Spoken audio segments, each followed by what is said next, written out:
Namo tassa bhagavato arahato samma sambuddhassa. Namo tassa bhagavato arahato samma sambuddhassa. Namo tassa bhagavato arahato samma sambuddhassa. Buddhang dhammang sanghang namasami. So hello again. Nice to be with you. All your little faces on my screen. Here in Tisarna, it's a perfect morning. You might have seen on the news that there are some terrible fires and heat in the West Coast, but I'm 3,000 kilometers from that.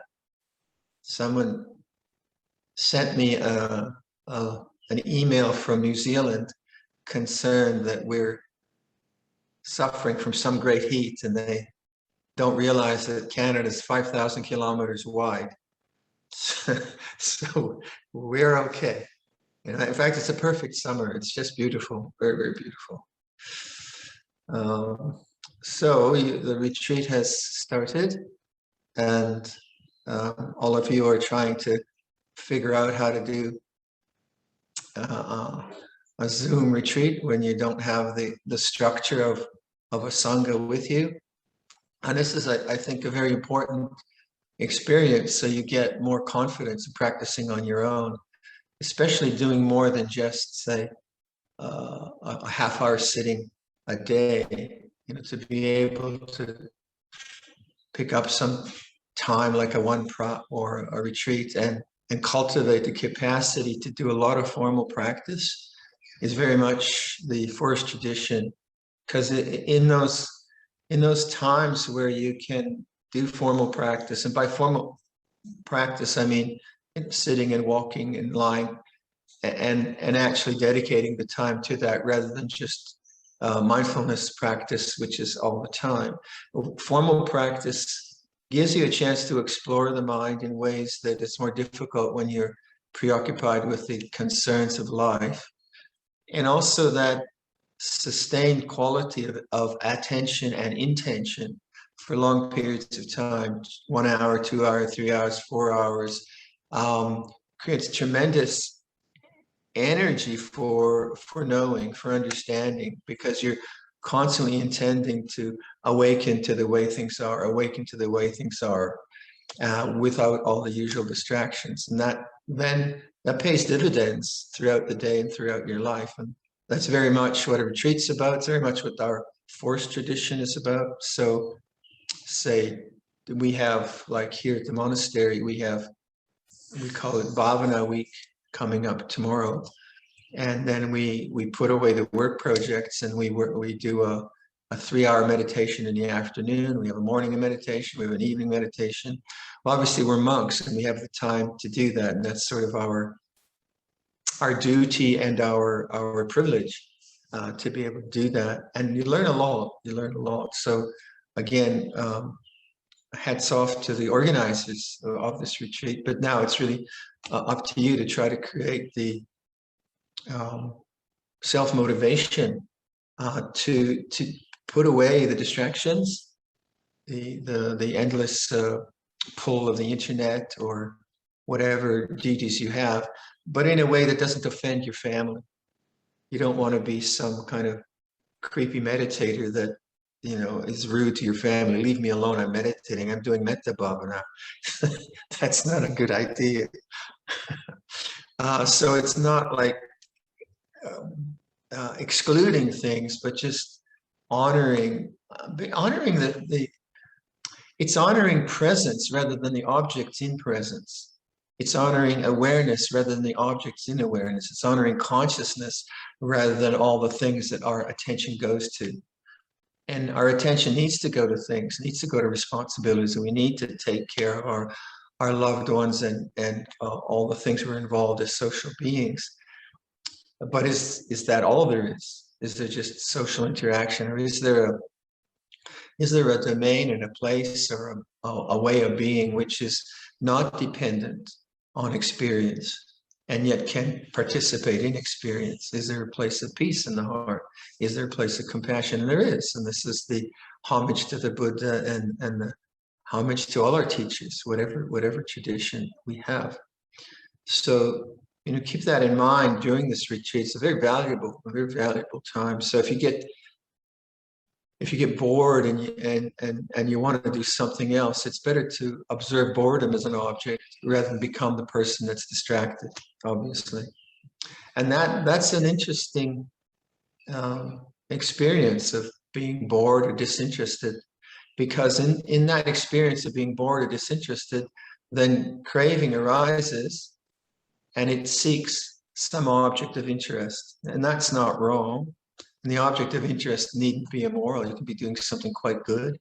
But then the habit of mind is also when the mind's beginning to enter into peace, it needs an object. And sometimes those places of boredom, they can even feel depressing. But if you don't go to thought, you just stay with the mood of the mind. What is this mood like? Then you're enhancing awareness. You're taking reference with consciousness. You're not going out into the world of sense, and your mind drops into peace. It's very much that kind of experience. You drop into peace. You let go into peace. You'll find that. So whatever's happening, again, don't judge the quality of the mood, but know the mood is something that's changing. So I've been suggesting the word trust as a way of contemplating Nirodha. So Nirodha, as you know, in the Third Noble Truth, is a cessation of craving, which is synonymous with Nibbana, which is synonymous with enlightenment, which is synonymous with peace. And then thinking about, well, what might be the ways that I can touch non-desire. And so I suggested yesterday, or for you this morning maybe, what is trust? What does that actually feel like to trust? And then you'll say, well, trust in what? Well, before you say trust in what? Well, what does it actually feel like just to sit here and just trust this moment as it is? And that makes me very peaceful. Because why? Because I'm not searching for another experience, and I'm not rejecting this experience. So conjoined with trust, I would say, is loving kindness. Not like romantic love, which has an emotional power to it, emotional high to it, but simply a very, very accepting and open sense of presence. So that to me would be the territory of trust. And I'm thinking further, what is trust also related to? It's related to confidence. Like when you're confident about something, then you can trust it. So how would what's the pathways of confidence in the spiritual life? What is confidence about? What seems to me, when Luangpor Viradhammo says to me, trust in awareness, if I don't understand that, then I need to have the faith to try that. If I understand it, if I've practiced enough, I get it. I know what he's pointing to, then there's no problem. I am reminded of something I already know. But if I don't understand something, right, and I hear a teacher that I respect, then that to me is faith. It's like, I don't know quite what you're talking about. I'm not quite sure why you say that, but I like where you're at. I like the way you live your life. I like you. And certainly we had that with Luangpor Viradhammo, with Luangpor Cha, and Luangpor Viradhammo obviously, but with Luangpor Cha, like, you just love the man. He's just such a beautiful being, powerful, compassionate, fearless, humorous, just lovely. So whatever Luangpor Cha would say, I'd say, okay, yeah, I'll give that a go. And that's to me a faith which is not belief. You could say there's a belief in there. I believe in Luangpor Chah. You could say that, but it was more like, I'll give this a go because I love this man, I respect this man, and he's got what I want. Basically, I want some of his action. And so if Luangpor Chah said to me, well, you know, you haven't changed your mind and you're expecting to be a Buddha tomorrow. You better get realistic. And, you know, maybe in 5 years' time, you're going to be a bit more peaceful. Now, that was not very inspiring, and yet it was true. So it was inspiring in some sense. Well, it was sobering. It was sobering and gave me determination. All right. If the man says, I just got to do this, I'll do it. And certainly my mind, you know, was just a mess when I was a young monk because I'd never trained it. I wasn't a bad person, but I'd never trained it. So what is faith in this sense? It's the faith to try something out, and you have to try it for a while before it will bring you to confidence, don't you? You can't just try. Well, that didn't work because I did it for 2 hours. And that's not going to get, you know, that's not going to really give you much insight into it. So then you come to the teachings. Then the Buddha suggests that, or Luangpor Chah suggests, look at life's experience as uncertain, as anicca. Now that doesn't seem like much. That doesn't seem like much, but if I pick that up as a contemplative theme, day in and day out, hour by hour, right? So it's not just like a belief or an opinion. A belief would be that life changes. Well, obviously it changes. Seasons change. That's not the Buddha's teaching on anicca. That's just common sense. So what is when the Buddha says anicca dukkha anatta, that which has a nature to arise has a nature to cease? Well, you need the faith to start to implement that perception into your all-day life, into your constant life, into your constant experience. So that faith and sense of the teacher's correctness is the beginning of right understanding. And then that leads to thinking in that way, right thought, sammasankha, intending in that way. Now you have to do that. You have to keep bringing that up into mind. So then, let's say some emotion comes up and you get caught into it and you believe in it. Obviously, we've lost the perception of anicca and we've taken up the perception of self. You're wrong, you shouldn't be that way. I'm wrong, I shouldn't be that way, and so on and so forth. But if you're constantly referring to the Dhamma and you're constantly making that conscious, that which began ends. This will change. I know that was the insight that my mother picked up from Buddhism. She said, the one thing I've learned from you is that if it comes, it goes. And that was so lovely to hear her say that. If it comes, it goes. It was so simple. And yet it served her really very, very well. Served her very well. And so that's the idea of reflection as opposed to belief or disbelief, say. And then, so then that, if you employ that from your teachers and you start to do it, you see that's true. It does work that way. And that's insight, right? It's no longer just knowledge or affirmation of something that seems reasonable. It's insight. It's your insight. It's not my insight. And because it's your insight, that's right understanding deepened. You come from a sense of like scholarship, and then you use that scholarship, patipata, practice, and then, yeah, that's true. That's true. That's true. That's true. And so then right understanding deepens into confidence. And then confidence gives you trust. You can see how it works, doesn't it? Right? And the more you pick up the teaching in that way, the more the less you have to actually analyze and think about it, the more you just plug into just simple words like trust, simple ideas like this is changing, because now your heart is imbued with insight, with understanding. So the teachings are quite vast. There's so many structures, but I would say the self-discipline of the contemplative is the picking up of just one or two themes, but then working with it a lot.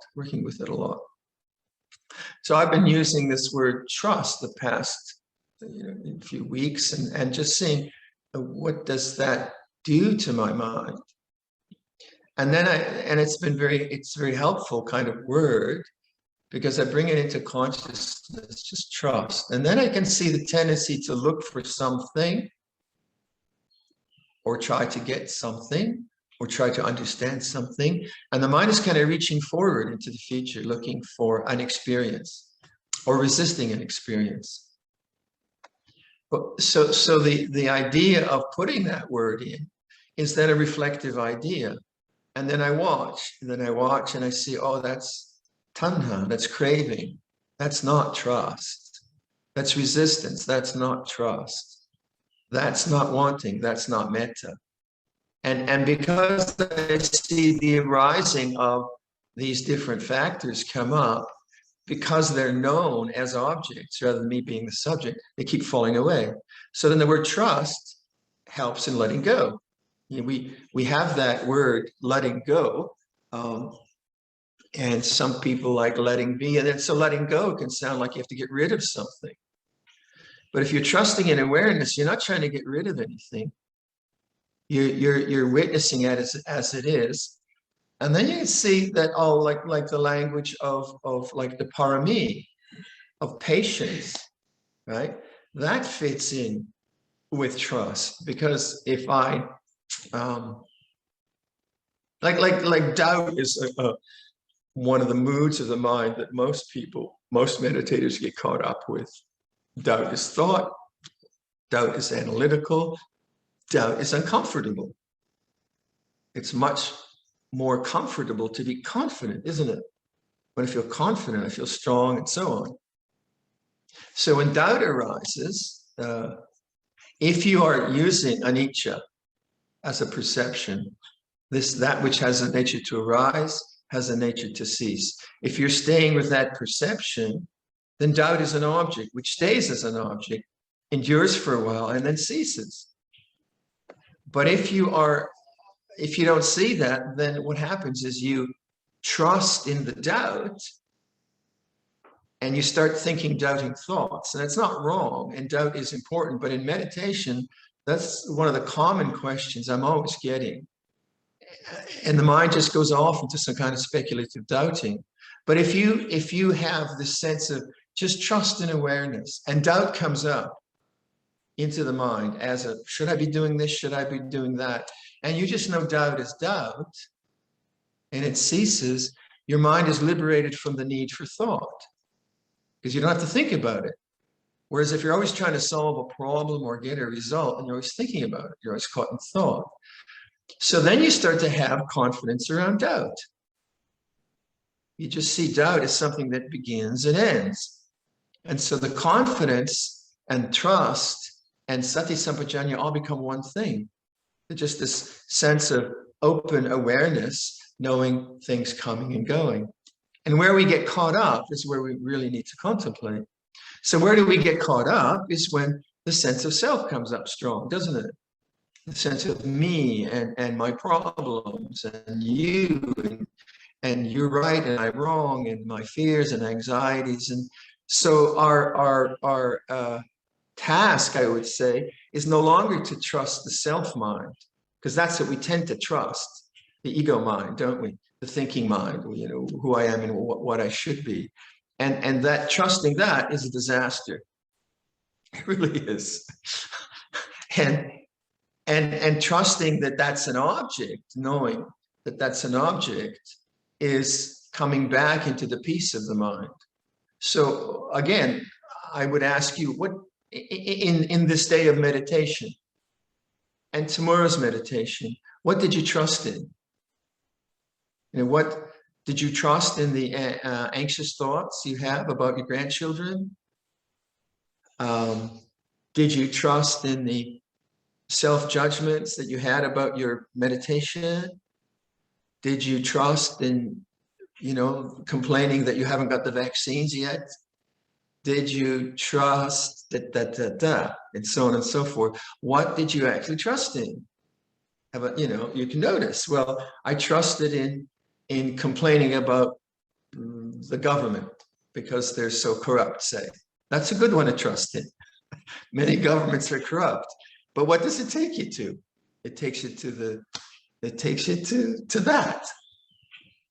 So that's what we call papancha. Papancha is the entire pungdang. You proliferate on these ideas. And that to me is like, why do I want to go there? Because of habit, because I think it's true. And so then the mind dwells in the territories of self and desire, in the territories of suffering through thought.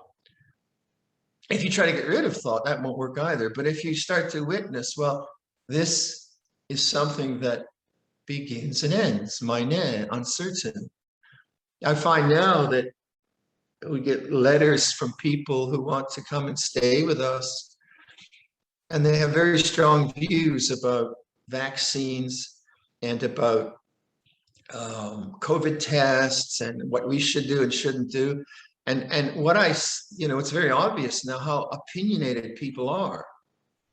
Is this, so hyper informed about everything, about what is true and what is not true politically, medically, this works, that doesn't work. Hyper informed.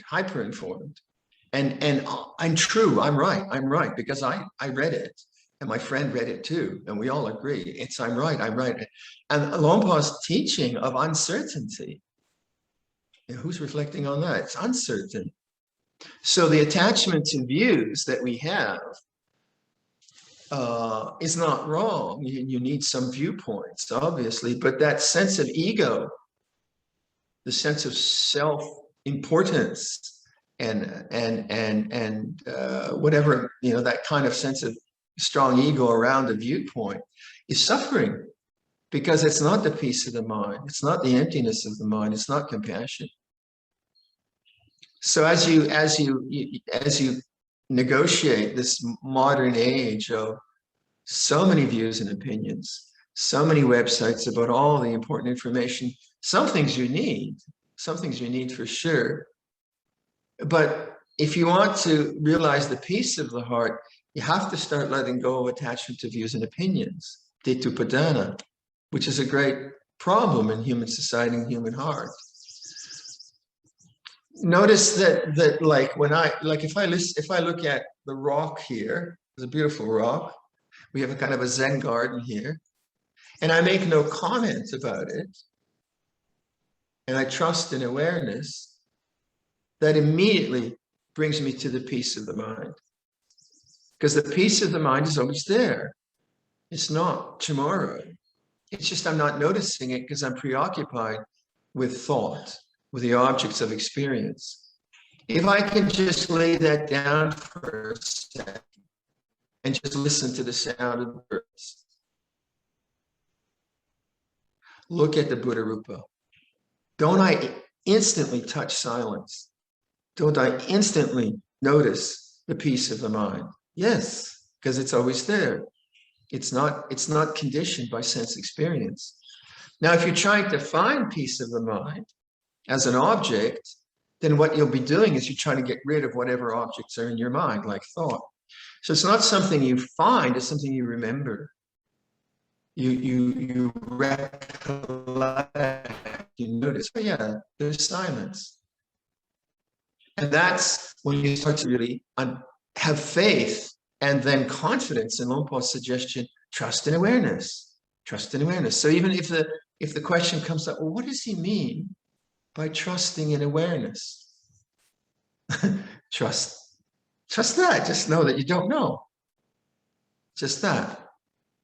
If you begin with very simple like sense experiences, like sound, in a simple environment, room, in a simple situation where there are no distractions, and you begin with just sound or the feeling of your breath, and you give up trying to get anything from meditation, from trying to experience some high state of absorption, or to realize sotapatti, or to become an arahant, and all these different linguistic traps that we have in Theravada Buddhism.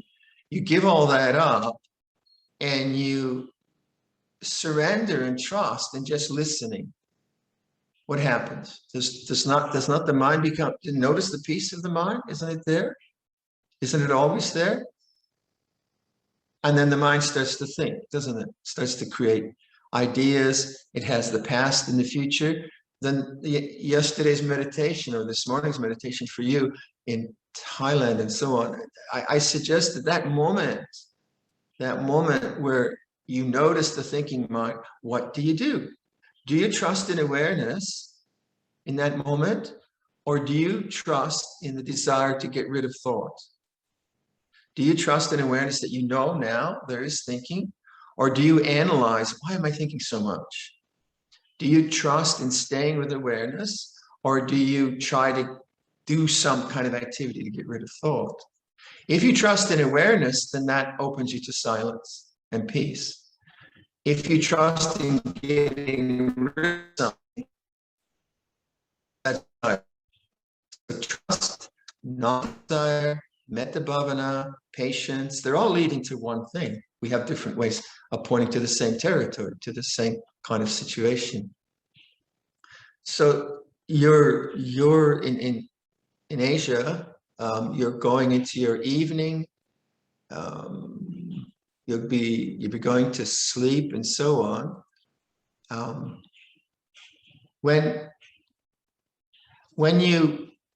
If you have, like a lot of us have a very strong tendency towards self-disparagement, because at least I do. and I've noticed maybe that's the kind of people I attract, I'm not sure. Anyway, I don't think a narcissist would be doing this retreat, right? It's not something a narcissist does, because it takes some self-critical analysis to understand your mind. But a critical analysis of how things work is different than a self-disparagement of who you are and what your meditation is about. So you want to differentiate between that. I can see that, yeah, okay, I'm sleepy. What can I do to make my mind more bright? Or I'm distracted. What could I do to compose my mind? But just to criticize that, to be critical of that, won't work. It won't work really well. So it's a good thing to actually review the goodness of your life. Now that sounds like conceited. Oh, I'm a meditator. I've been a bhikkhu for so long and so on. But it's true. The good things of your life are true. And so often we don't make conscious the goodness of our lives. In Sri Lanka, they have a tradition. I don't know if it's still alive these days, how much it's used in modern society, but they have a tradition called a ping pota. And a ping pota, ping is the same as punya, is the same as boon. So it's interesting that the Pali word punya means merit, meritorious action, goodness. In the Thai language, it became boon. And in the Sri Lankan language, it became ping. History, language, anyway. Punya. And so ping pota. So apparently, in the olden days, I don't know if this is true now, when children went to school, they were given a little book, and then the teacher would ask them, so what good thing did you do at home today? Oh, I helped mom with the dishes. Okay, you write that down in your ping pota. I helped mom with the dishes, 24th of September, whatever the date is.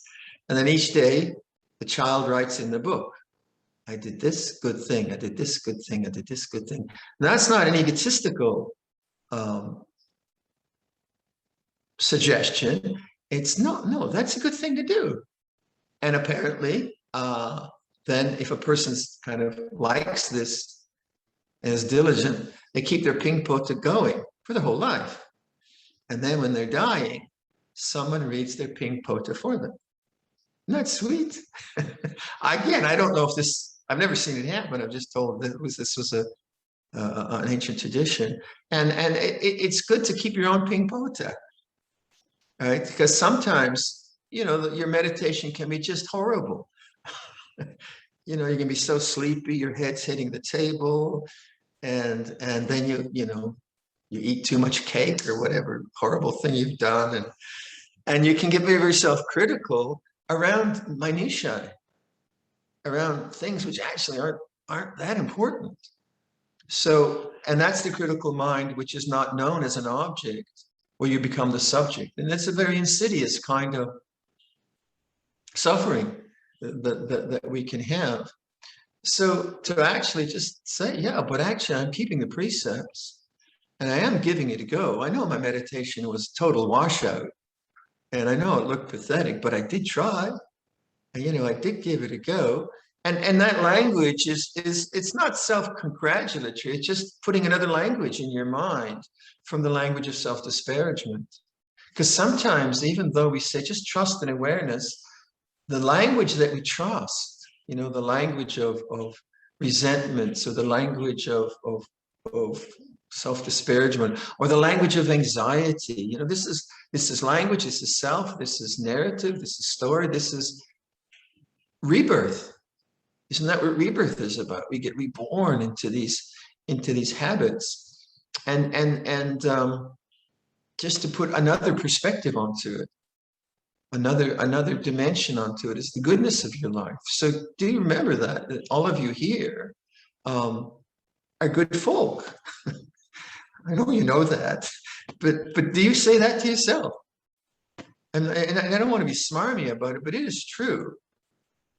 We're all trying our very best to be good human beings on this difficult thing called Mother Earth and these difficult times. So if you begin your meditation with kindness to yourself, right?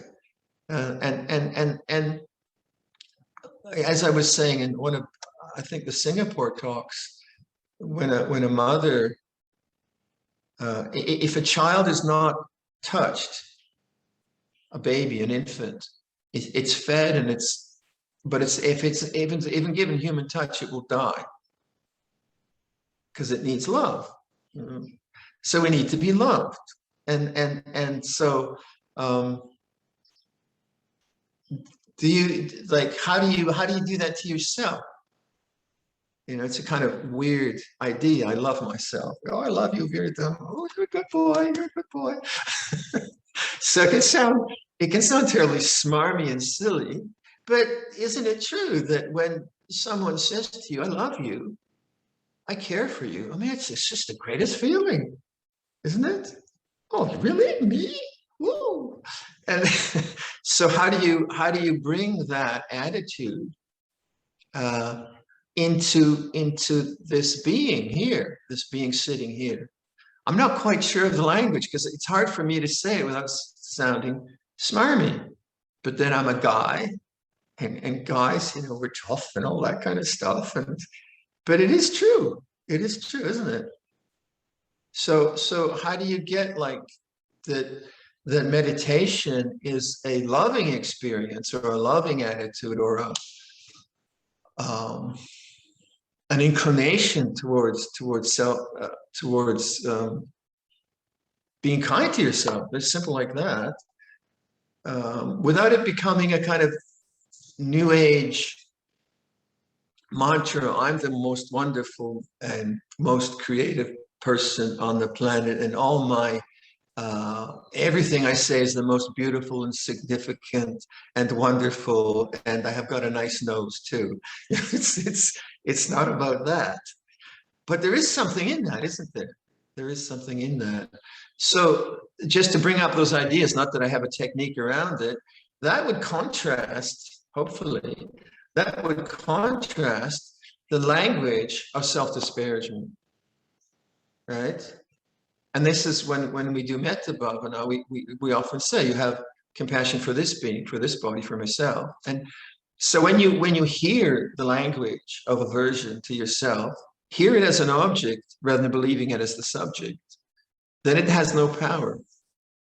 But it has power because of past tendencies. So if you live in, most of us live in very intellectual realms. We do a lot of thinking. We do a lot of analysis. We look at computers and look at problem solving. So much of our inner workings are critical. And it has to be, because this is how you make your bread. So if you're an accountant, or you work in a law office, or wherever, your critical mind is, or you're a scholar, or whatever it is, your critical mind is highly developed, isn't it?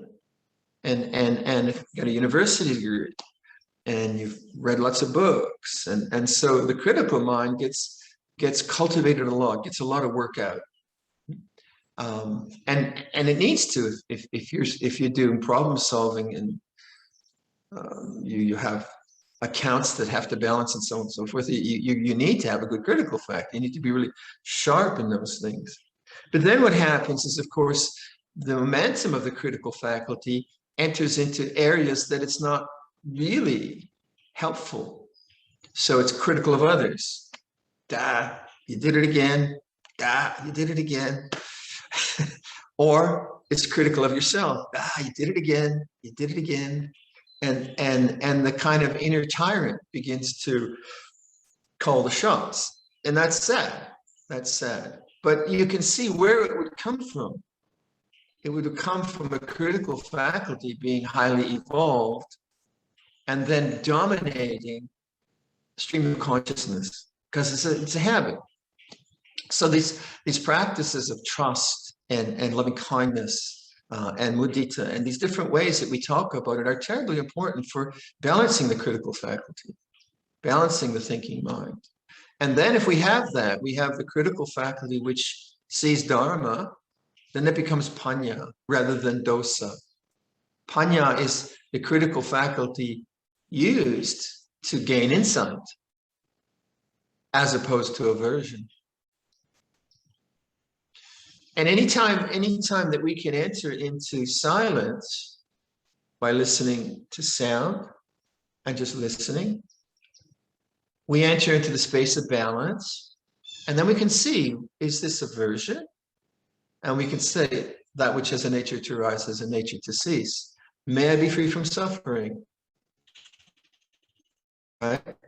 Rather than going critical again, which is just critical again. So just a simple language like, may I be free from suffering? May I be free from fear is very powerful if you keep enunciating, if you keep bringing up into consciousness. So I think that's plenty of things to contemplate, and I'll end the talk there.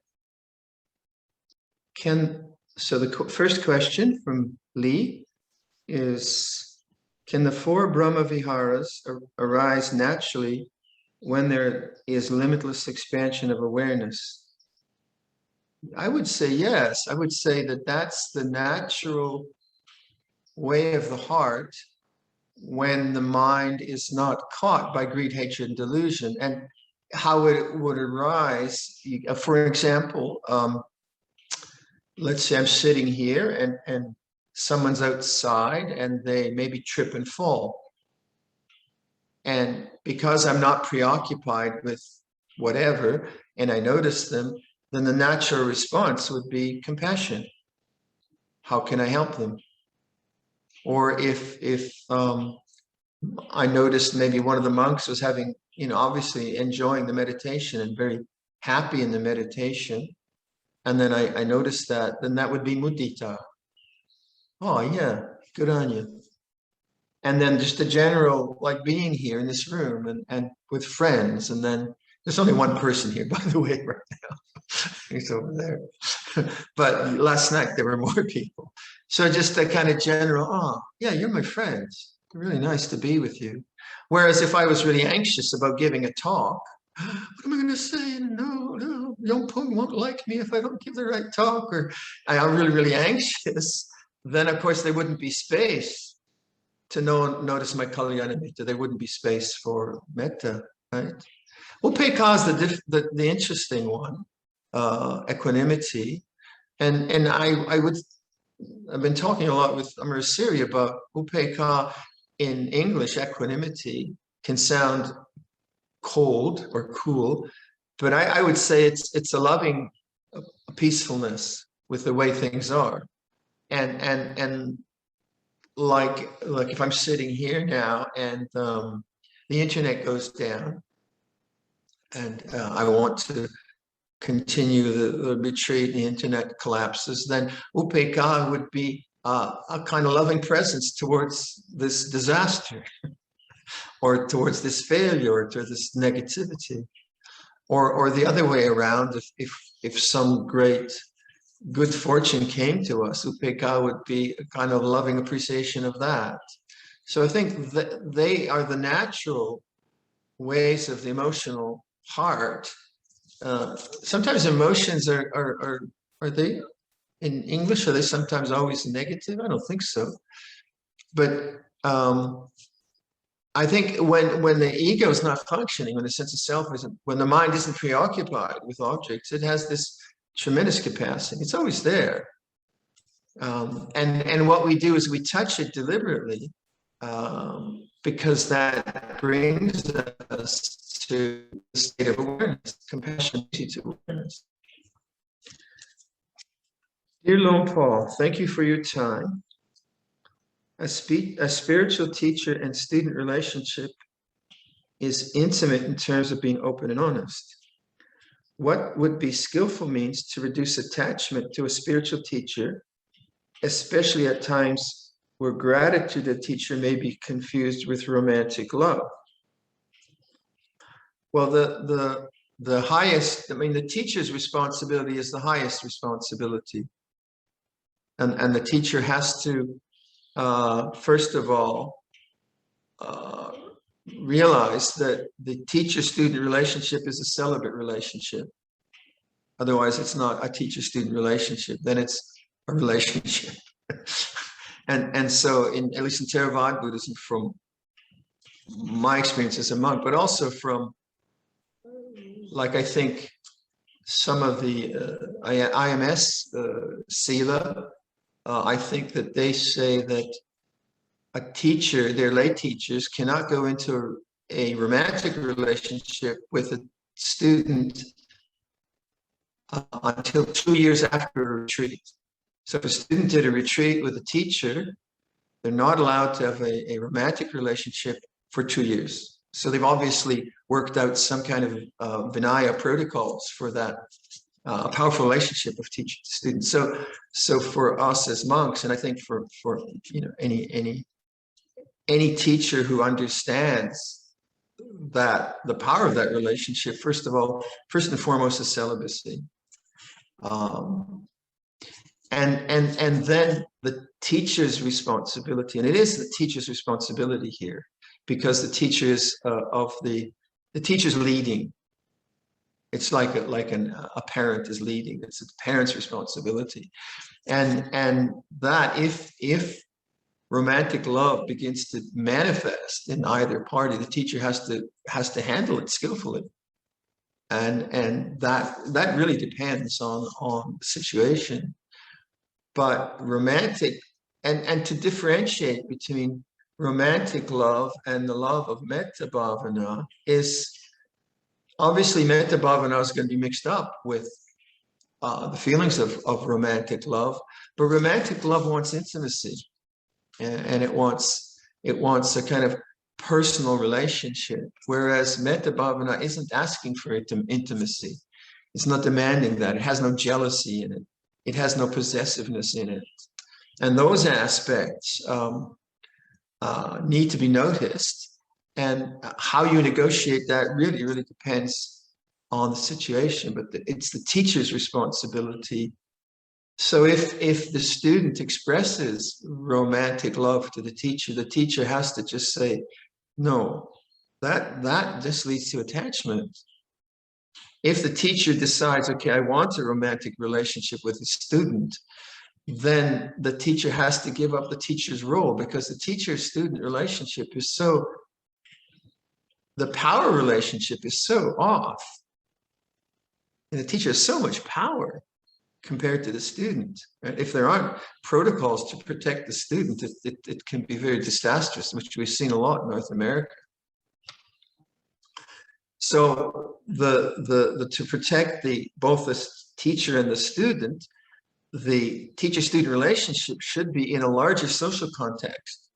So as bhikkhus, we're in, like, as an individual teacher, I'm in the larger social context of the Sangha, in a larger social context of a history of how bhikkhus behave towards students. And then I have I have peers, and I have junior monks, and I have senior monks who are part of my social structure. And so if I start to feel a romantic attraction to a student, all my peers are helping me. Be careful, don't, that's not what you do. That's not where you go. And if the student is having, a romantic attraction to a teacher, then the teacher and the community is saying, no, that's not what we do. That's attachment. So in terms of say the 8 precepts, one of the in the brahmacharya precept, or no, in the 5 precepts actually, in the 5 precepts, the romantic relationship is out of bounds if someone's in a monastery, because when they come to the monastery, their aspiration is transcendence rather than personal intimacy. So it's wrong for someone to seek a romantic relationship in a monastery. I'm sure it happens, because I'm sure if you're but that's real life. But that would be against the 3rd precept. So it wouldn't just be about celibacy, it would be about protection. So someone who is a novice is or is betrothed or is underage, all of that are not territory to develop a romantic relationship. So there's a lot in the structures of Theravada Buddhism to protect from that.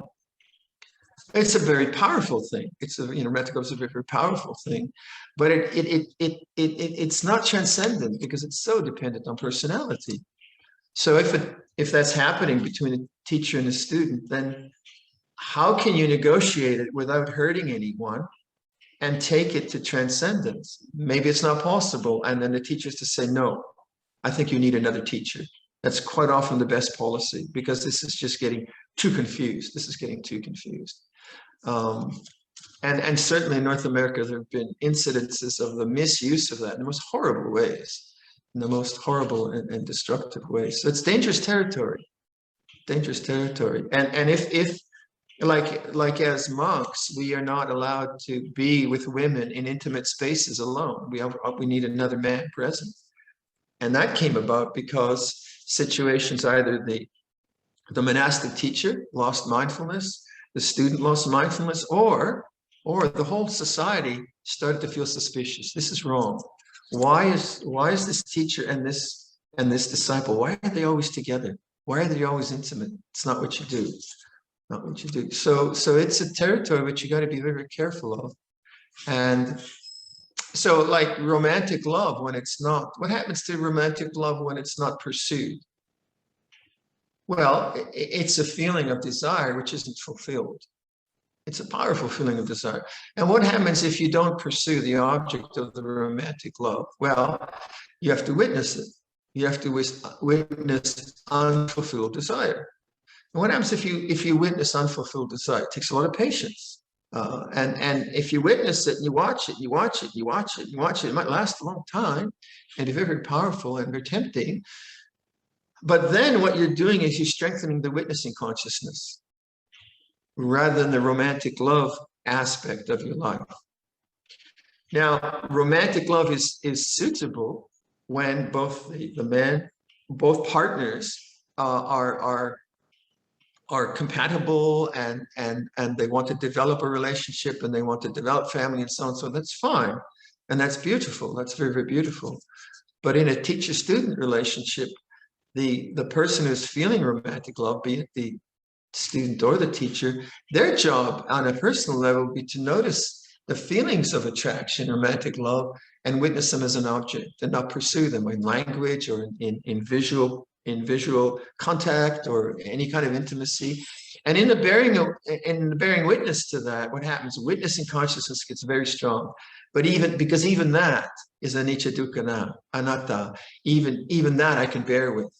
And as the romantic attraction wanes and begins to cease, there's a tremendous strength in the heart, because what's been encouraged is awareness rather than the attraction and the excitement and all the rest of it that comes, and the intimacy and the warmth and the tenderness and all that's there.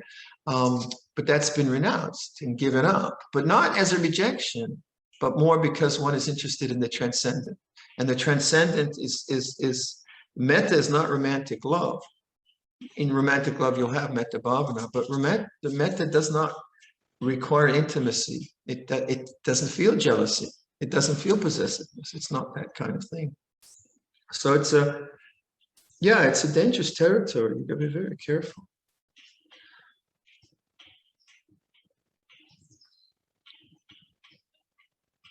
Luangpor, do you have an image of the Sarvasana sleeping pose that you mentioned in the morning? You mentioned that I could put pillows below my knees. I was looking online but could not find an image that fit your description. Well, the image that she gave was a joke. And it was like, well, I guess I'll put it up, but it's just the most fantastic image. It's an image of a seal. And it's lying in a pool of water, and its flippers, its flippers are like this.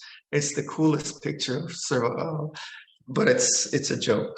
So I'll send it and we can post it. It's just really funny. So also, I end up falling asleep when I lie in bed. To me, sleeping is a luxurious comfort I enjoy, in which I rest after a full day of activities. If you could please demonstrate or share an image of how it could be done. I won't do it for you. It's like, Sarvasana. Well, Sarvasana is corpse posture in yoga. So you lay out, your hands are on the mattress, or your hands can be down on the knees. So you got on television, right? You can't see my hands. So your hands are laid out, right? Sarvasana. Look up Sarvasana in a yoga posture, the corpse posture. And then don't do it when you're sleepy. Do it instead of your normal meditation. Do it when you have most energy. Have a cup of coffee first.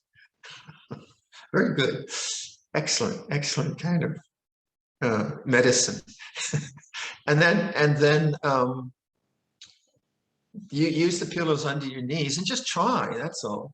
Just try it out. And yeah, you might fall asleep and so on, but it's like an experiment. And what happens to consciousness when I don't have to hold the body up?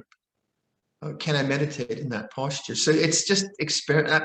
For me, I just experimented with quite a long time before I started to teach about it.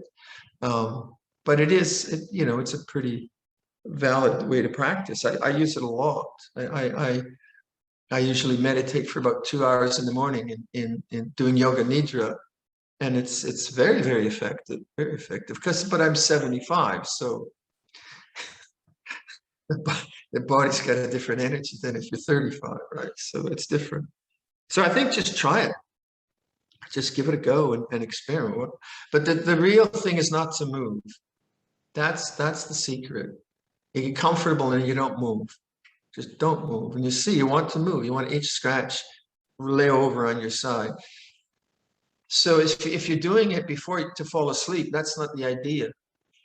It's not to fall asleep. It's to stay awake. So like wake up in the morning, have a cup of coffee, brush your teeth and so on, go back to bed and then try it out. It's one way to go.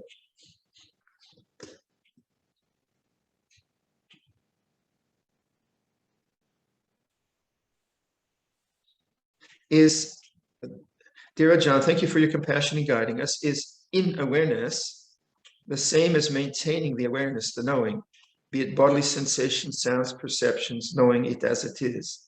Yeah, I'm using the same language to point to the same thing, but this language of in awareness helps me to, like, okay, so I can hear the grackles at the bird feeder now. No, I can't.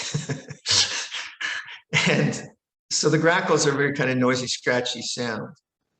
And I can have the perception that I am here and the birds are out there. That's correct. So sound has spatial perception in it. It has a distance. It has a location, a kind of geographic location, sort of to my right behind me. So all that's the perceptual process of sound and listening. So that creates a sense of me and the birds, which is necessary. But also I can see that that perception of distance, direction, volume is in awareness.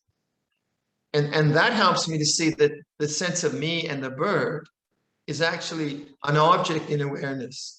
And that helps me in perceiving anatta, not self. But that sense of me here and the birds out there is true, it's true, but there's a bigger reality to all of this, is that consciousness or awareness or knowing is a space within which the sense of perception comes and goes, distance comes and goes, sense of self comes and goes. And that's why I use that in awareness language. And so when if I move from sound base to body base is very interesting, because the usual perception is I'm incarnate in this body, which to some extent is true. So I have responsibility for the body. But when I kind of just notice the body as a sense, as moving sensations and temperatures and pressures and so on, as an object in awareness, that creates the space within which the body is known as an object rather than me being the subject. And if I toggle between the two, between sound body, and this is in awareness, I really get the sense that awareness is, and consciousness or whatever, is unlimited space. And the world arises and ceases in that space. And we have that, don't we? In Theravada, we say that the world arises and ceases in this fathom-long body. We have that in our text. And then that's why I use that language for myself, because it gets me out of the sense of me listening to the sounds. That the sense of me listening to the sounds is part of just the world arising and ceasing, arising and ceasing. So it's very pragmatic. It's not, it works or it doesn't work, basically. You know, I'm a kind of pragmatic guy in that way. But I am pointing to the same thing, to the knowing, yeah? Dear Luangpor, sometimes I feel discomfort of tightness between my nose and forehead during breathing meditation. Should I ignore the discomfort or focus on the discomfort as a meditation object? Kindly advise. Well, this is doubt. And this is a good example of how doubt works, because it really doesn't matter what you do. You just do something and give it a go. So you try one thing, oh, that's not effective. You try another thing, that's effective. No, it's not effective. So you have to try. So what did Yogi Berra say? What was that Yogi Berra thing? When you come to the fork in the road, take it. Edward, you'll understand that one. Anyway, it's American humor. When you come to the fork in the road, take it. So should I or shouldn't I? Just take one. Just do it. See what happens. Yeah, that's not effective. But the thing about doubt, it cripples activity. Should I, shouldn't I? Should I, shouldn't I? And we don't see that the problem is actually doubt. That's the real problem. And doubt often does that. It creates a question. Should I or shouldn't I? It's not really a problem. Just try one. And then it becomes a problem I have to solve. And because it's doubt, I can never solve it. Yes, no, yes, no, yes, no, yes, no. So So you can also, in this question, you say, oh, this is doubt. This is not being sure. Doubt feels this way. Then you're really noticing the dharma of the mind, not just the body, the mind's response to this tension in the head. And then just try something. Try something really hard, or try something soft, or change the object of awareness. That's how you learn. It's very much craft work. You learn by just, okay, this is weird. Well, let's try this. Try harder. Don't try. That kind of activity. And the results are good that way, because then you see, yeah, with this, there is that kind of. But quite often the problem is not tension, it's the doubt.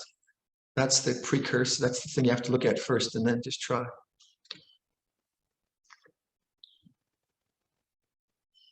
Luangpor, I'm confused over these two terms, Dhamma Vijaya and Sati Sampajanya. So Dhamma Vijaya means investigation of truth, and Sati Sampajanya means mindfulness and clear comprehension. So the more I investigate the way things are, the more my mindfulness is imbued with insight. So Sati Sampajanya is mindfulness and insight. So say, like I was talking about self-disparagement. And if I investigate self-disparagement, I say, what is self-disparagement? What kind of language is there? And how does it feel physically? And does it create tension? That's Dhamma Vijaya. But I'm not just thinking about it. I'm creating an avenue of investigation. I'm saying I'm going to look at self-disparagement every time it arises as an object. I'm going to observe the thoughts. That's Dhamma Vijaya. And then in the observation, I see, oh, when I do, let's say, when I perceive myself to have made a mistake, what arises is self-disparagement. Oh, I see, yeah. So then sati is conjoined now with insight. Oh, yeah, I see. When this happens, that happens. That's sati sampajanya.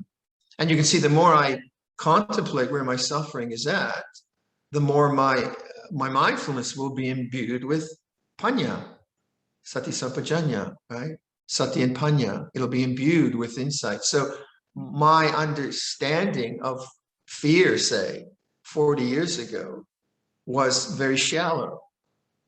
My understanding of fear now is much deeper, and so on and so forth. And so that's the idea, that we keep establishing awareness, but as we investigate the causes of suffering and the end of suffering, that awareness, we become like the Buddha. Right? We become, when we see the Dharma, we see Buddha. When we see the Buddha, we see Dharma. Our minds become imbued with wisdom.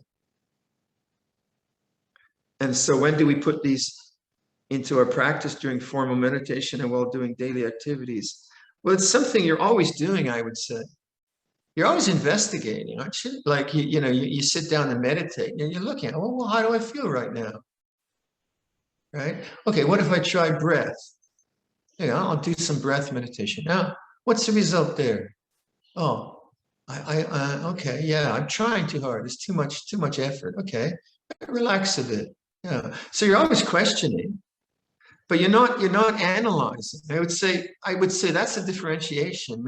If you're just analyzing, and you're just analyzing, you're thinking. But if you're questioning, you're observing. Say like the kind of like koans, like Japanese koans, or the Sri Ramana's "Who Am I?" That's a very kind of questioning way of looking and observing. Who am I? So you question, but then you notice, well, who am I? What is self? And then you're silent, and you're witnessing. And you notice the silence, and you notice the witnessing. So it's not like some people just do meditation as a technique. They don't reflect. Says, okay, now I'll just count my breaths. 1, 2, 3, 4, 5, 6, 7. And that you do, that's sort of kindergarten practice, I would say.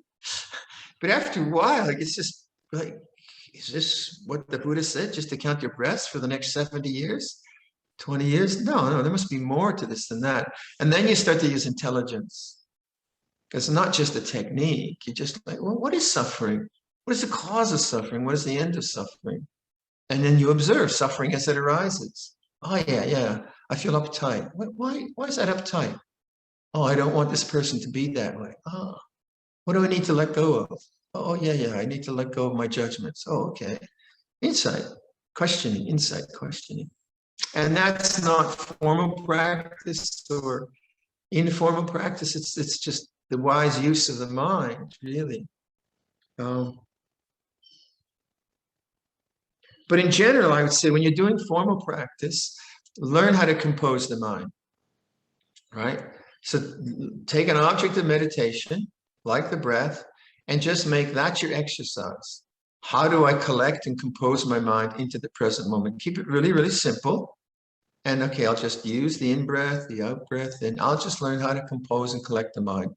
And if the mind starts to doubt, say, no, this is the craft I'm going to learn right now. And then once you've learned how to compose and collect the mind, then your mind has a lot of freedom to explore and investigate. But you need to somehow have a sense of presence and maintain sustained presence. So do that first, always do that first, or the metta bhavana, and learn how to do that, learn how to do that well. Okay, one more. Oh, there's two more. Dear Luangpor, how can we reconcile non-becoming with setting an intention or aspiration, which I usually do? For instance, if someone asks me why I am doing a retreat, I may say to develop my practice, which is my aspiration or intention. Does this imply becoming? As in wanting to become a better practitioner or meditator? And if yes, should we do things without setting intention or aspiration, which seems a bit directionless to me, or is there a subtle difference between these two? Well, good question. Intention is not about the future. It's about now. It's not about becoming, it's about awakening. So obviously, I want to be a better person and I want to whatever, so that's fine. Like I want to be a better craftsman. And so I go into the craft workshop, I go into the workshop, but my work is very much in the present. My focus, the way I measure things, my attention to detail is always in the present moment. And in the present moment, if I do it well, I have intentions. I know aspects of work which are sloppy in me, which don't have enough skill. I need to put more skill into it. But always the work is in the present moment. And then lo and behold, maybe in 4 years' time, I'm a slightly better craftsman and I can make better utilitarian objects. And very, very similar in terms of your intention. Your intention is certainly to become a better practitioner, to become a better person, and so on and so forth. But what you're actually doing is you're doing it in the present moment, because you only have the present moment. And the accumulation of these good actions based on good intentions creates a better practitioner, dependently originating, right? But you're never doing your work in the future. You can only do your work in the present moment. So I want to develop the capacity to calm my mind with the breath. Fine. That's a good intention. But it's if I try to then, I'm gonna really try hard so that I can be a better guy in the future. I'm trying to become a better guy. That's tanha. That's craving. That's me. And then if I'm not, if my mind is confused, then I have to try harder. That doesn't work. But if I make the intention, okay, what does calm feel like now? What does restlessness feel like now? I keep doing that. Then the work in the present moment creates the causes and conditions for peace. So you plant the tree, the sapling, you take care of the sapling, you eventually get fruit from the tree. It's just like that. So it's not about no intention. It's about the intention being skillful in the moment and doing skillful things in the moment. Luangpor, dear Luangpor, feelings of metta or kindness do not come up naturally to me when I try to recollect about the people around me, even my parents. While I do feel some form of gratitude to some people, it felt unnatural, almost like I'm forcing it. Do you have further advice on how to do metta bhavana? Well, anything that could take your take your mind to your heart would be good. So a cat video would be fine. I talk about cat videos because there's one lady in Ottawa, she loves cat videos and loves cats. But obviously you are where you are, right? And then you feel, this guy's talking about metta bhavana. I don't quite get it. How can I touch it? And then you look at people around you and think, I don't really feel that close to them or whatever. So that's the first thing, is just to recognize, okay, that's the way I do feel. But is there a place in your life where your heart opens? Beauty, might be nature, might be mudita when you see like a pet, some way where you can just kind of connect to life. So one of the ways you can connect to life is just with upekkha. So you just look at something and accept it as it is. It's like this. It's just like this.